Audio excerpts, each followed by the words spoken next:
Afwan Ustaz, ingin bertanya tentang sebuah tradisi di daerah kami, yaitu Hari Raya Puasa 6 Ustaz, setelah Hari Raya Idul Fitri. Apakah ini sesuatu yang disyariatkan atau sebuah tradisi saja? Bolehkah kami mengikutinya jika itu sebuah tradisi saja? Jazakumullah khairan Ustaz. Ketika Nabi SAW hijrah ke Yathrib, yang kemudian dirubah namanya oleh Nabi SAW dengan Al-Madinah, dinama pula dengan Taibah atau Tabah. Nabi menemukan orang-orang Yathrib waktu itu, suku Aus dan Khazraj, memiliki 2 hari raya yang mereka rayakan, mereka bergembira pada hari itu. Nah, Nabi SAW mengatakan kepada mereka, "Qad abdalakumullahu idaini khairan minhuma." Allah telah mengganti hari raya kalian yang merupakan kebudayaan lokal itu dengan 2 hari raya yang lebih baik, yaitu Idul Fitri wa Idul Adha. Idul Fitri dan Idul Adha. Ketika Nabi mengatakan itu, maka orang-orang Islam Madinah otomatis menghentikan merayakan hari budaya mereka itu, yang pasti di dalamnya ada kebaikan, yaitu mungkin saling mengunjungi yang nama hari raya. Yang sifatnya hari raya itu pasti ada hal-hal yang baik di dalamnya, walaupun di masa jahiliyah akan bercampur dengan hal-hal yang maksiat. Oleh itu mereka paham dari Nabi SAW, kalau sudah diganti maka tidak boleh balik lagi. Itu namanya diganti. Hari raya itu adalah bagian daripada syiar yang harus kita ta'zim. Dzalika wa may yu'azzim sya'airallah fa huwa khairun lahu inda rabbih. Demikian itu, siapa yang menta'zim syiar agama Allah, itu lebih baik baginya di sisi Rabbnya. Yang kita ta'zim adalah syiar yang Allah syiarkan, yang Allah syariatkan. Dzalika wa may yu'azzim sya'airallah fa innaha min taqwal qulub. Demikian itu, siapa yang menta'zim syiar-syiar agama Allah, itu tanda ketakwaan hati. Nah, begitulah berlalu masa Nabi SAW hidup dan para sahabatnya, kemudian para tabi'in, sampai di selesai Al-Qurunul Mufaddalah. Mereka tidak merayakan dalam Islam kecuali hanya 2 hari raya ini, Idul Fitri wa Idul Adha. Tidak ada ayat ukhra, tidak ada hari-hari raya yang lain. Sebab mereka tahu bahwa Nabi lah yang berhak untuk mensyiarkan suatu syiar. Orang Syam kan dulu ini adalah bekas kawasan yang dikuasai oleh orang-orang Romawi. Orang Romawi membawa pengaruh agama-agama mereka.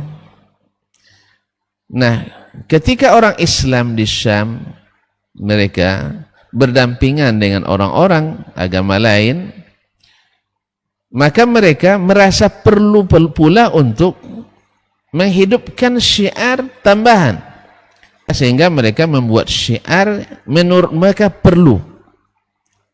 Padahal Nabi SAW mengatakan tak perlu lagi kalau sudah ada yang ini. Jadi di sini bedanya, yang merasa cukup dengan syiar yang Nabi syiarkan dengan yang belum merasa cukup dengan syiar yang Nabi syiarkan. Akhirnya lahirlah yang mereka sebut dengan Idul Abrar. Hari rayanya orang-orang yang jama' al-bar, orang-orang yang berbuat baik banyak. Ya, untuk supaya istiharnya, supaya diistiharkan sehingga diberi nama yang bagus, Idul Abrar, hari raya orang-orang yang berbakti, orang-orang yang berbuat baik. selesai melaksanakan puasa 6 hari di bulan Syawal. Hari raya ini akhirnya mentradisi di Syam, kemudian sebagian orang mengembawanya, mengadopsinya di sebagian tempat. Dan itu juga tidak banyak. Kalau misalnya di negeri kita mungkin juga tak dalam kawasan-kawasan terbatas. Mungkin guru-guru syekh kita dulu terbaca olehnya, lalu mereka terapkan di tempat itu. Siapa yang baca kitab-kitab fikih klasik, ya kitab Kutubul A'immatil Arba'ah, dan para muridnya tak ada istilah Idul Abrar. Datangnya belakangan. Di sini kita melihat pertama, Idul Abrar ini dasar syar'inya tidak ada. Sebab para ulama tidak ada yang mewajibkan satu puasa Syawal itu mesti tanggal 1 sampai tanggal 2 sampai tanggal 6. Tapi kalau sudah dibuat raya pula yang kedua, berarti puasa kita hanya tanggal 2 sampai tanggal 6. Padahal Syawal semuanya adalah hari untuk berpuasa 6. Nah, kalau demikian nanti bagi saya yang puasa tanggal 2, kemudian puasa tanggal 6 lagi, puasa tanggal 8, puasa tanggal 15, nanti saya buat lagi hari raya saya sendiri. Sebab saya berhak berhari raya sebelum selesai puasa. Masa antum hari raya kalau tidak puasa? Kadang namanya puasa hari raya, puasa onem. Nah, oleh sebab itu di sini jelas tidak sesuai dengan secara fikih saja, ini sangat lemah. Sebagian besar ulama tidak mewajibkan untuk berurutan puasa Syawalnya dari 2 sampai tanggal 7. Nah, yang kedua, melakukan atau membuat hari raya ini otomatis kita membuat rangkaian-rangkaian amal-amal lain, yang diantaranya adalah kalau namanya hari raya mestinya ada sholat hari rayanya. Nah, karena tidak ada sholat, tidak berani orang bikin sholat, akhirnya dibuat kegiatan lain yang disebut dengan hari raya Zorah atau ziarah kuburan.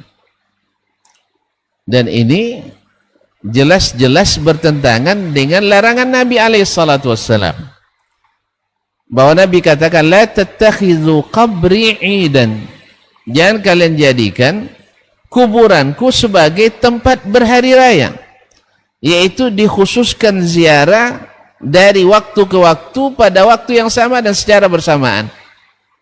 Nah, kuburan Nabi sendiri tak boleh dijadikan tempat ziarah secara hari raya, bagaimana dengan kuburan-kuburan yang lain? Berarti kita membuat syariat yang bertentangan dengan syariat Nabi SAW.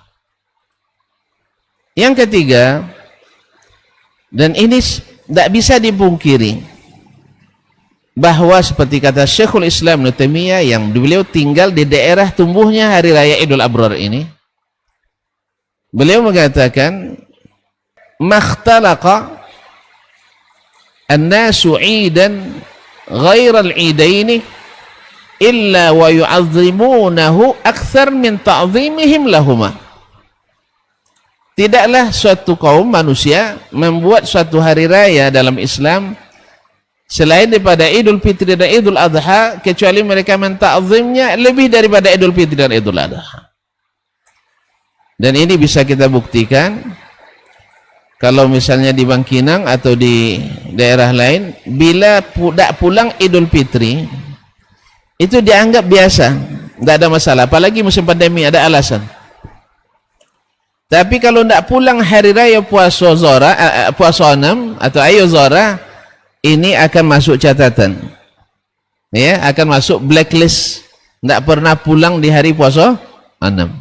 Berarti betullah kata Syekhul Islam rahimahullah ta'ala, menta'zimnya lebih daripada menta'zim Idul Fitri dan Idul Adha. Dan ini kita khawatir jangan-jangan syaitan bermain di sini. Kita disuruh menta'zim sya'air Allah, tapi kita menta'zim syiar-syiar budaya yang tidak berdasar pada syariat Allah Tabaraka wa Ta'ala. Oleh itu wallahu ta'ala alam, maka yang seperti ini supaya ditinggalkan oleh kaum muslimin. Karena meninggalkannya tidak ada yang merugikan. Karena kita punya Idul Fitri. Dan kalau memang ingin silaturahim selama sebulan pun boleh kita silaturahim. Bahkan sepanjang tahun kita silaturahim. Tidak mengkhususkan hari raya dengan alasan bahwasanya mengumpulkan orang dalam keadaan ramai. Karena tidak semua perkumpulan ramai mempersatukan, tidak. Justru kadang-kadang dia menimbulkan dosa. Karena banyak laki-laki dan perempuan, kadang-kadang lama tak jumpa kawan lama, satu beristri, satu sudah bersuami, jumpa pula di reuni itu. Nasallallahu salamah. Kemudian tambah lagi nanti akan ada orang-orang yang ziarah ke kuburan dengan pakaian yang tak pantas. Maksiat yang mengiringinya, ya, selain tidak disyariatkan, ada maksiat-maksiat yang mengiringi.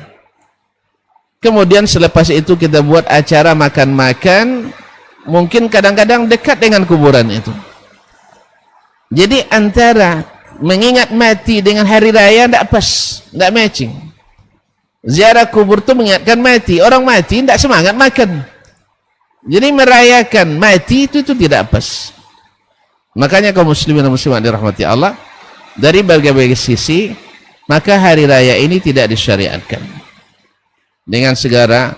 Karena Nabi alaihissalam datang ke Madinah menyampaikan pada penduduk Madinah, ini sudah beratusan, mungkin puluhan ratusan tahun mereka peringati.